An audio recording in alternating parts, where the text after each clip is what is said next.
మామూలుగా మీ ప్రెస్ మీట్కి ఇంత మీడియా ఇంత హడావుడి అనేది ఉండదు. అదే ఇందాక కూడా అదే అన్నా కదా, ఇటు కొట్టినప్పుడు కూడా ఎంతమంది రాలేదు. అదే నేను మళ్ళీ చెప్తున్నాను. ఏమడుగుతున్నానంటే ఆల్రెడీ కాంట్రవర్సీ వచ్చింది, అందరికీ తెలుసు. దాన్ని కవర్ చేయడం కోసమే అంత మీడియా వెయిట్ చేస్తుంది. అవునండి. మీ తిరుగుబాటు అయిపోయిందా, ఇంకా తిరుగుబాటు సరిదిద్దులో ఉందా? ఏమండి, ఎలిగేషన్స్ వేసేవా వచ్చి బయట మాట్లాడు, ఎలిగేషన్స్ ప్రతి దానికి నా దగ్గర ప్రూఫ్ ఉంది. నేను లీగల్ గా ప్రొసీడ్ అవుతాను. నాకు భయపడాల్సిన అవసరం కానీ ఏమీ లేదు. ఖచ్చితంగా నేను లీగల్ గా ప్రొసీడ్ అవుతున్నా కూడా. ఆల్రెడీ నా దగ్గర ప్రతి ప్రూఫ్ ఉంది. ఇప్పుడు వాళ్ళు చేసిన మీ అందరి మీడియా ముందు చేసిన ఎలిగేషన్ కి దేనికన్నా సరే మీరు ఇన్ని రోజులు మాట్లాడే మాటలు విన్నారు, కానీ ఏ రోజన్నా ఒక ప్రూఫ్ అడిగారా? ప్రూఫ్లు వాళ్ళు చూపించాల్సింది చూపిస్తున్నారు.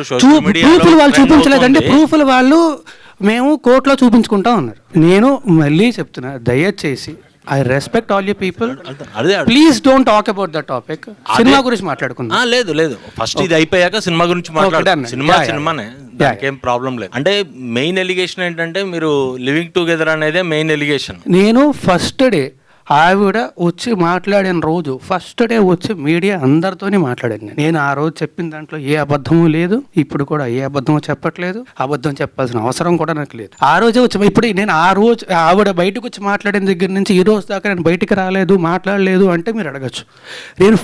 నేను వచ్చి మాట్లాడాను, అందరి మీడియాతోనే మాట్లాడాను, అందరికీ చెప్పాను. ఆ రోజు చెప్పింది మొత్తం పచ్చి నిజం. నేను చెప్పిన ప్రతిదానికి కూడా ప్రూఫ్ ఉంది.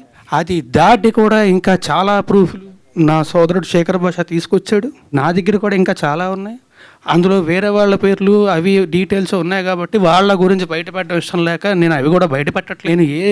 ఏది బయటపెట్టలేదు నేను. అండ్ ఆల్సో మళ్ళీ చెప్తున్నాను, నాకు ఆవిడకి వ్యతిరేకంగా ఏమీ లేదండి. నేను తప్పు కాదు